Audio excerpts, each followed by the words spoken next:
Hey, what's up guys? TechTine here, and here we are.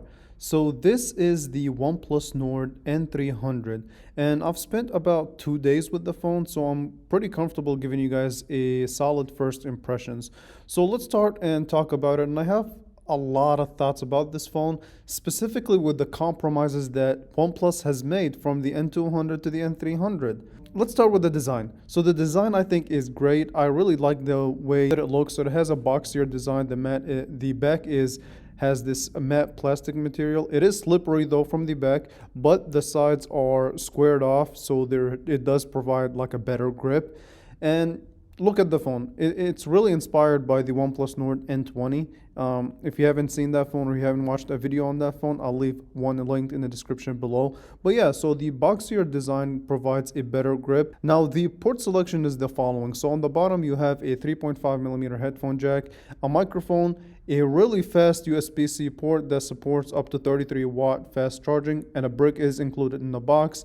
You also have the speaker. Now the speaker here is special for a couple of reasons, and we're going to talk about that later on. But basically, one, design wise, it does have like mesh in the bottom of it if you look really closely, so that helps with keeping the dust away, so that way it doesn't block the speaker experience. Now more on the speaker in a little bit, but the right hand side does have the power button slash fingerprint sensor, so no on-screen fingerprint sensor like the OnePlus Nord N20, and that's fine. I mean, it's not really that big of a deal. The sensor is quick and reliable for me, so it does what it's supposed to. It's not really a big deal. Now the left hand side has your volume up and down, and I really have to say that OnePlus did a really good job with the design and the quality. So the buttons are clicky, tactile, they're really nice. And on the back you also have a dual camera sensor, and we're going to talk about it. So it's a main sensor of 48 megapixels, but more on that later. Now let's discuss the first compromise, which is the display. So this is a IPS panel, so it's a 6.56 inch 720p panel. It does support 90 hertz, but it's 720p panel. So it's not as not quality, but it's not really as high resolution as the OnePlus Nord N200 from last year. That one was 1080p. So this screen is not OLED. So don't get your hopes up on that. If it was 720 and OLED, maybe it gets a pass, but not really. But listen, if I were to talk about this phone in a vacuum, the screen quality is good, right? It's not as high resolution, but the quality is good. So as far as brightness go, it gets fairly bright. Not as bright as I would like outdoors, but it gets decently bright. Now, as far as the speaker goes, this is where I think OnePlus did not really do a compromise. They actually added a feature. So it has kind of a dual speaker setup. So the front of the phone has kind of a subwoofer, and the bottom is your actual speaker. So it provides kind of a nice dual experience. So take a listen. So first of all, it's not like a unique design or anything like that. So the back is made out of this very glossy, reflective plastic material with the Nokia logo kind of standing in portrait mode. I don't know why, but needless to say, it's a very glossy back. And one of the things that I want to talk about is the fact that it catches fingerprints like crazy. All right, so as you guys listen, the speaker it gets loud. However, I did notice that it does get a little bit echoey at highest volumes, but it's really good for the price of the phone, and it's definitely an upgrade from the OnePlus N200. So flipping the page, let's talk about specs. So here's your spec sheet.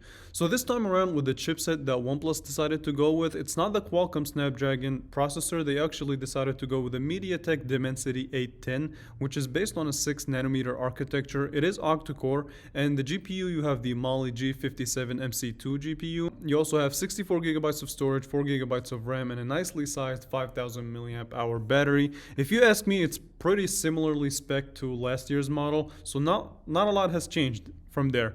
It is 5G, of course, and as far as the light titles like your phone app, your messaging app, like your daily activity, it's going to be really good. I haven't seen much of a slowdown. It did crash from time to time, especially the YouTube app. I don't know why, but I just wanted to mention it.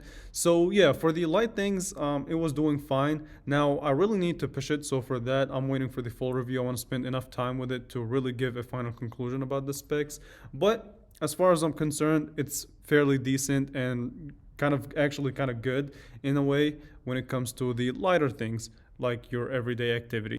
All right, so let's flip the page again and let's talk about the one of the really important things about a phone, which is the camera, or in this case, cameras. So this is a category where actually OnePlus did a fairly decent upgrade. So last year's N200 had a 13 megapixel main sensor. This time around, we get a 48 megapixel main sensor at f1.8 aperture. And listen, as far as I'm concerned, the design-wise, where they implemented nicely, right? So it does protrude slightly, but it's really implemented nicely within the design of the phone. So you also get a depth sensor. I wish it had a wide-angle lens instead of that, but that's just what you get. It is what it is. So as far as the camera interface, it's quick. It takes pictures fairly quickly. Reliable, simple, straight to the point. Just what you'd expect from pretty much a lot of the camera systems or the camera apps within phones nowadays.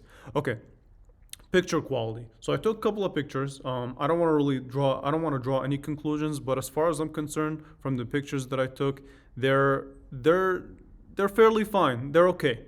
I do want to spend again more time with it to give a final evaluation. I am working on a full camera review, so for that it's gonna take a couple of days. So stay with me and make sure you subscribe. All right. With that being said, this seems to be kind of a compromised phone. It has good things going for it, but it also has letdowns with it.